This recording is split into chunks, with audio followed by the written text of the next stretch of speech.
عفوك إني السلام علیکم ورحمۃ اللہ وبرکاتہ۔ امید ہے آپ سب لوگ خیریت سے ہوں گے۔ Welcome to my YouTube channel قرآن ایجوکیشن ٹیچ بائی وجیحہ۔ آج کا لیکچر سٹارٹ کرتے ہیں۔ بسم اللہ الرحمن الرحیم۔ وَإِذْ اور جب قال کہا موسیٰ علیہ السلام نے لقومہ اپنی قوم سے، یا قومی اے میری قوم، انکم یقیناً تم نے ظلمتم ظلم کیا ہے انفسکم اپنی جانوں پر، باتخاذکم معبود ٹھہرا کر العجل بچھڑے کو، فتوبوا پس توبہ کرو تم، الی بارئکم اپنے خالق کے حضور، فاقتلوا لہٰذا قتل کرو تم انفسکم اپنی جانوں کو، ذالکم یہی ہے خیر بہتر لکم تمہارے حق میں، عند بارئکم تمہارے خالق کے نزدیک، فتابا سو توبہ قبول کر لی اللہ نے علیکم تمہاری، انہ ہوا بے شک وہی تو ہے التواب بڑا معاف کرنے والا، الرحیم اور رحم کرنے والا۔ اور جب کہا موسیٰ علیہ السلام نے اپنی قوم سے، اے میری قوم، یقیناً تم نے ظلم کیا ہے اپنی جانوں پر معبود ٹھہرا کر بچھڑے کو، پس توبہ کرو تم اپنے خالق کے حضور، لہٰذا قتل کرو تم اپنی جانوں کو، یہی ہے بہتر تمہارے حق میں تمہارے خالق کے نزدیک، سو توبہ قبول کر لی اللہ نے تمہاری، بے شک وہی تو ہے بڑا معاف کرنے والا اور رحم کرنے والا۔ حضرت موسیٰ علیہ السلام نے اللہ تعالیٰ کے حکم سے اپنی قوم کو حکم دیا کہ وہ ایک دوسرے کو قتل کریں گے۔ انہوں نے اللہ تعالیٰ کے ساتھ کسی اور کو شریک ٹھہرا کر اپنی جانوں کے اوپر ظلم کیا ہے۔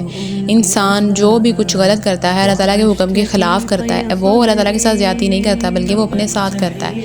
اس نے اپنی جان کے اوپر ظلم کیا ہوتا ہے۔ اگر ہم اللہ تعالیٰ کی نافرمانی کرتے ہیں، اس کا مطلب یہ ہے کہ ہم اپنی جانوں کے اوپر ظلم کر رہے ہیں۔ اللہ تعالیٰ کے اس حکم کی تعمیل کی گئی تھی۔ وہ لوگ جو بچھڑے کے مجاور نہیں بنے تھے، انہوں نے جو بچھڑے کے مجاور بنے تھے انہیں قتل کیا تھا۔ اس وقت پر وہاں ایک تاریکی چھا گئی تھی، اور جب وہ تاریکی روشنی میں بدلی تو 70,000 لوگ قتل ہو چکے تھے۔ جتنے بھی لوگ قتل ہوئے تھے اور جتنے بھی لوگ قتل نہیں ہوئے، اللہ تعالیٰ نے ان سب کو معاف کر دیا تھا۔ نیکسٹ آیت ہے، بسم اللہ الرحمن الرحیم۔ وَإِذْ اور جب تم نے کہا، یا موسیٰ اے موسیٰ علیہ السلام، لن ہرگز نہ، نؤمن یقین کریں گے ہم، لکا تمہارا، حتیٰ نر اللہ جب تک دیکھ لیں ہم اللہ کو، جہرتاً اعلانیہ، فاخذتکم تو آ لیا تم کو، الصاعقۃ ایک کڑک نے، وانتم تنظرون تمہارے دیکھتے دیکھتے۔ اور جب تم نے کہا، اے موسیٰ علیہ السلام، ہرگز نہ یقین کریں گے ہم تمہارا جب تک کہ نہ دیکھ لیں ہم اللہ کو اعلانیہ، تو آ لیا تم کو ایک کڑک نے تمہارے دیکھتے دیکھتے۔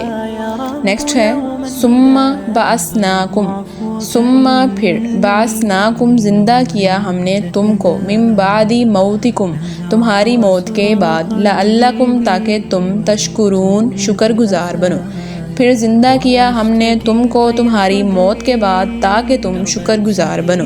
جب حضرت موسیٰ علیہ السلام سے اللہ تعالیٰ ہم کلام ہوئے تھے تو بنی اسرائیل نے اس بات کو ماننے سے انکار کیا کہ ہم تمہارا یقین نہیں کرتے جب تک کہ ہم خود اللہ تعالیٰ کو نہ دیکھ لیں۔ تو اس پر کیا ہوا تھا کہ وہاں پر زلزلہ اور بجلی کی گڑک کی وجہ سے بنی اسرائیل جو تھے وہ بے ہوش ہو کر مر گئے تھے۔ اب یہ سمجھنا کہ وہ وہاں پر بے ہوش ہی ہوئے تھے، بے ہوشی مراد لینا درست نہیں ہوگا، کیونکہ اس آیت میں واضح طور پر یہ کہا گیا ہے، من بعد موتکم تمہاری موت کے بعد تمہیں زندہ کیا گیا ہے۔ یہ واضح الفاظ آئے ہیں، اس لیے یہ سمجھنا کہ وہ بے ہوش ہوئے تھے یہ درست نہیں ہوگا، وہ مر گئے تھے۔ پھر حضرت موسیٰ علیہ السلام کی دعا کی وجہ سے انہیں زندہ کیا گیا تھا۔ سورۃ اعراف میں ہے، لو شئت اہلکتہم من قبل وإیایا، اگر تو چاہتا تو انہیں اس سے پہلے ہی ہلاک کر دیتا اور مجھے بھی۔